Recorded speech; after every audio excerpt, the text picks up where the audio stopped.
In this video, we're going to talk about derivatives of functions that are fractions. Okay, so rational functions. Or any type actually that are fractions, where there's x's in at least one of, in the denominator or the numerator. So first I'm going to give you the quotient rule, and then we're going to do some examples. So this is the first one where I'm not going to try and justify it for you. It's similar to the product rule, and you can actually prove it using the product rule and a rule we'll learn later, the chain rule. But for now, let's just believe it. So if my function f of x is u of x divided by v of x, so two functions of x divided by each other, and they're both differentiable functions, so their derivatives exist, and of course the bottom function cannot be 0. Then the derivative of f of x is going to be u of x times v of x, u prime of x times v of x, minus v prime of x times u of x, all over the bottom, v of x squared. Okay, so notice that the top looks similar to the product rule, except for the minus in between the two terms. So that makes the order they're written important. Okay, so when you're doing this, so if you want to take the derivative of a top over a bottom, okay, what you want to do is take the derivative of the top times the bottom as it was, minus the derivative of the bottom times the top as it was, and then divide by the bottom squared. Okay, so when you're using this rule, sometimes it's helpful to say that out as you're doing it. So let's make sure this rule works. So let's start with an example we already know. So if our function is x squared, then obviously we know already that the derivative is 2x. Okay, but we're going to think of x squared as x cubed divided by x. Obviously we can't do this for x equals 0, but for everywhere else you could write x squared as x cubed over x. So our top function, or our u of x, is x cubed, and our bottom function, or our v of x, is x. So this means the derivative of the top is 3x squared, and the derivative of the bottom is just 1. Okay, so if we compute the derivative here using the quotient rule, we're going to have the derivative of the top, so 3x squared, times the bottom as it was, so times x, minus the derivative of the bottom, so that's 1, times the top as it was, so that's x cubed, all over the bottom squared, so that's x squared. So this is u prime times v minus v prime times u, all over v squared. So if we simplify this, this is 3x cubed minus x cubed over x squared. So that's 2x cubed over x squared, which is 2x. So we got the derivative that we were hoping for. So hopefully that's enough to convince you that this rule works in general. So let's do some more examples. Okay, so suppose I want the derivative here of f of x, where it's x squared minus cube root of x over 2x. So let's write this. So the cube root of x is x to the 1/3. Okay, so that means that our u of x, our top, is x squared minus x to the 1/3, and our v of x is 2x. So we can take the derivatives here. So if you want to do these in advance, you can. You can do them in line if you want. So the derivative of u, the top, is going to be 2x minus 1/3 x to the negative 2/3. And the derivative of v is just 2. Okay, so then f prime of x is going to be, so the derivative of my top okay, times my bottom as it was, minus the derivative of the bottom times the top as it was, all over the bottom squared. Okay, so, and then we've already computed these things. So the derivative here is 2x minus 1/3 x to the negative 2/3. And I have to times that by 2x. The derivative of 2x is just 2. And then all of that, when I square 2x, I get 4x squared. Okay, so these things need to get expanded in to their brackets. So I'm going to have 4x squared minus 2/3 x to the negative 2/3 times x. This is actually x to the 1/3. Okay, minus 2x squared plus 2x to the 1/3 all over 4x squared.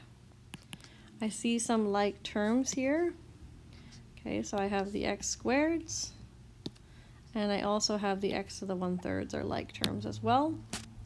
So I'm going to have 2x squared plus, so 2 minus 2/3 is 4/3 x to the 1/3 over 4x squared. Which we could simplify further if we wanted. So this is 2x squared over 4x squared plus 4/3 x to the 1/3 over 4x squared, which would be 1/2 plus 1/3, because the 4's cancel. So 1/3 minus 2 is x to the negative 5/3. So then you could rewrite this as 1/2 plus 1 over 3 x to the positive 5/3. Okay, so that, I mean, all of these are the derivative. Depends how you want to write your answer. Okay, let's try another one. So here, I'm going to just try and do it in line. So we're not going to compute the derivatives in advance. So g prime of x is the derivative of the top. So that's 1 minus 3x. So the derivative of that times the bottom, 2x plus 4, minus the derivative of the bottom times the top, all over the bottom squared. Okay, so the derivative of 1 minus 3x is 0 minus 3. Okay, and the derivative of 2x plus 4 is 2 plus 0.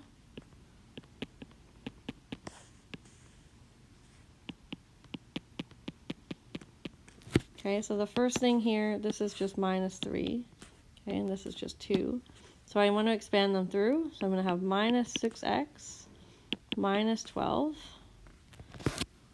And then I'm going to have minus 2 minus 6x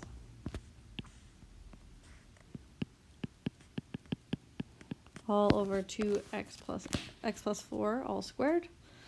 The minus needs to go in as well. So you could have maybe done that all in this step here, okay, when you went down. So instead of multiplying the 2 through, you'd have to multiply the negative 2 through. You can do that. I wanted to be a bit careful, so I'm doing them separately.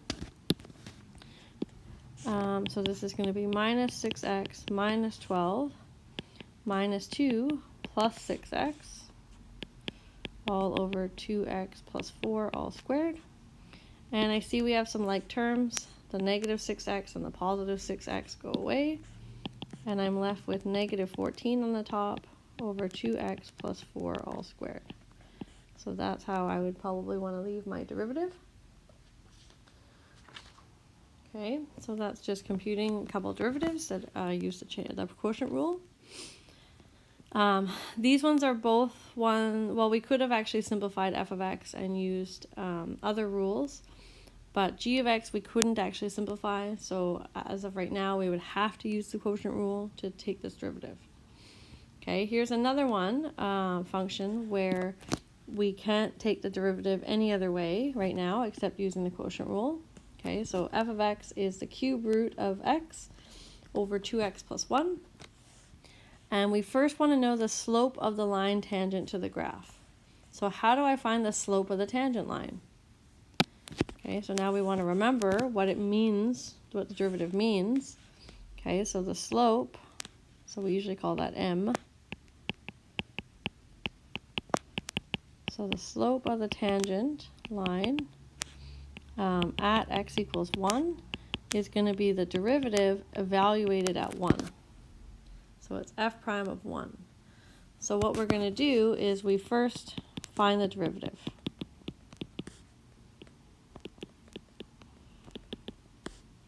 So we first find f prime of x, and then we're going to plug in, x equals 1 after. So f prime of x is the derivative of the top.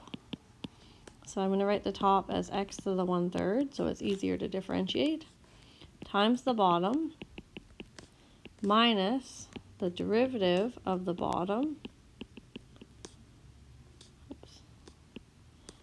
times the top, all over the bottom squared.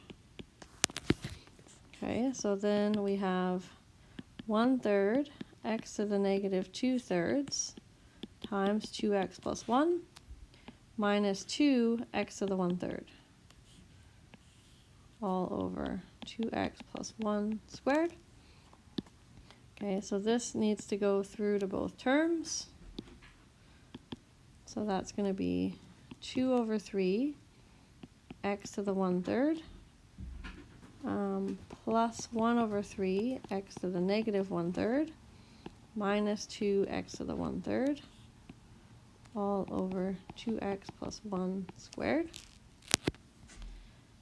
Now we could plug in 1 at any time. Okay, I'm just going to simplify a little because I see some like terms here.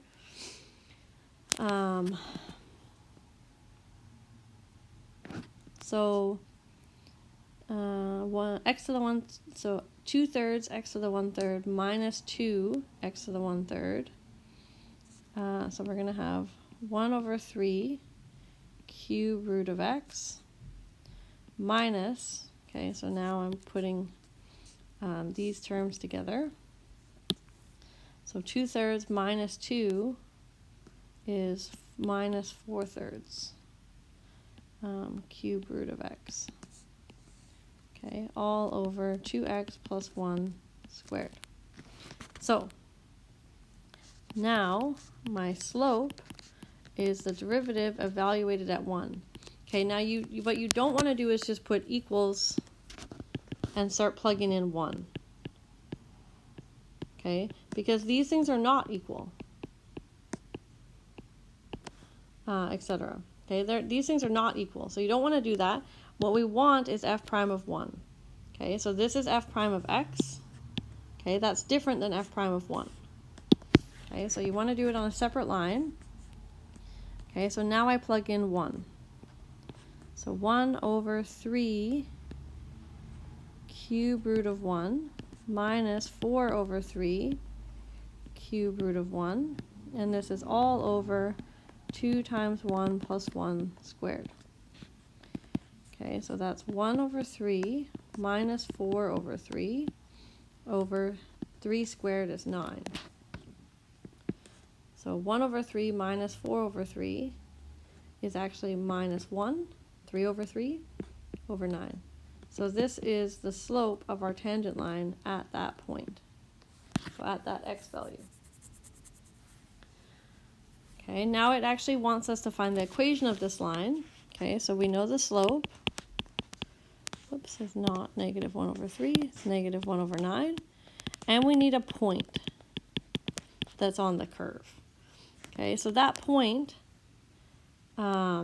is going to be at the point when x is 1, because that's the line, that's the point that is both on the function and on the tangent line. Okay, so our point is going to be 1 and then the value of f of 1. Okay, so that's going to be 1 and 1/3. Okay, so why is it 1/3? So f of 1, we're using the original equation. So that's going to be cube root of 1 over 2 times 1 plus 1. So this is 1 over 3. So then when we find the equation, we can use the point slope form. So it's going to be y minus 1/3 equals the slope, negative 1 over 9, times x minus 1. It doesn't say you need it in slope-intercept form. Okay, so here we're technically done. But if you want it in slope-intercept form, you just have to solve for y.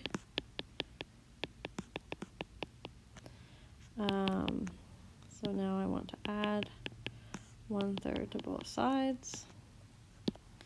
So we get y is negative 1 over 9x plus 4 over 9. It's going to be, this is our equation in slope-intercept form.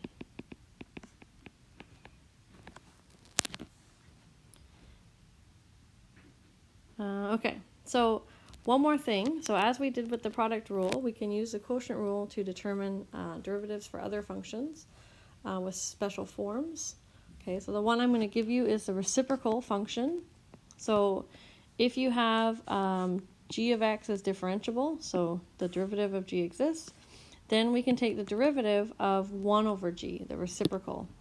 So here our top would be 1, and our bottom, would be g of x. So I'll just tell you the answer right now. So if you do this, you should get negative g prime of x divided by g of x. Okay, as your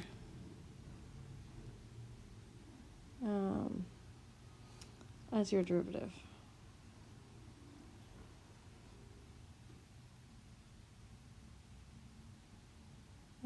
I think this just should be squared. Okay, let's see. I might actually fix that.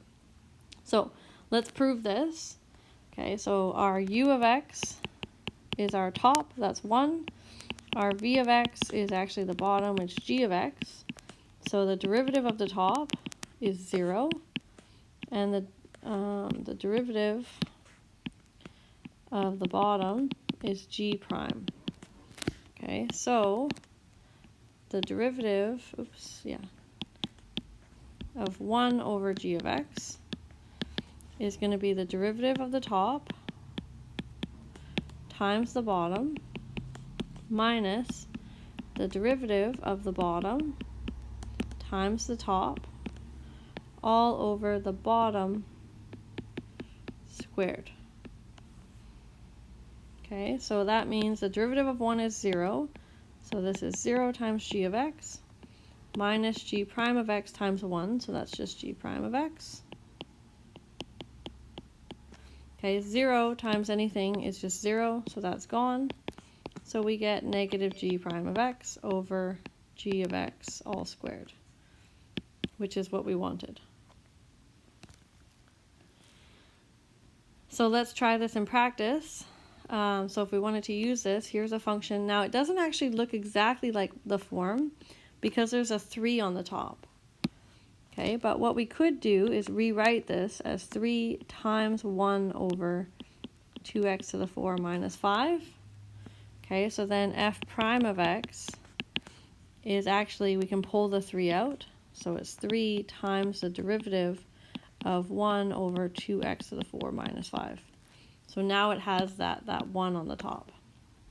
Okay, so you can pull out the constant. This is the constant multiple rule. Okay, so now when we compute this derivative, if you wanted to use the formula, okay, then it's going to be negative the derivative of the bottom over the bottom squared. So that's going to be 3 times, so this is negative 8x cubed over 2x to the 4 minus 5 all squared. So simplifying, this is negative 24x cubed over 2x to the 4 minus 5 all squared. Okay, now again, I wouldn't recommend trying to memorize this as a formula. So we can compute these types of derivatives easily once we have the chain rule.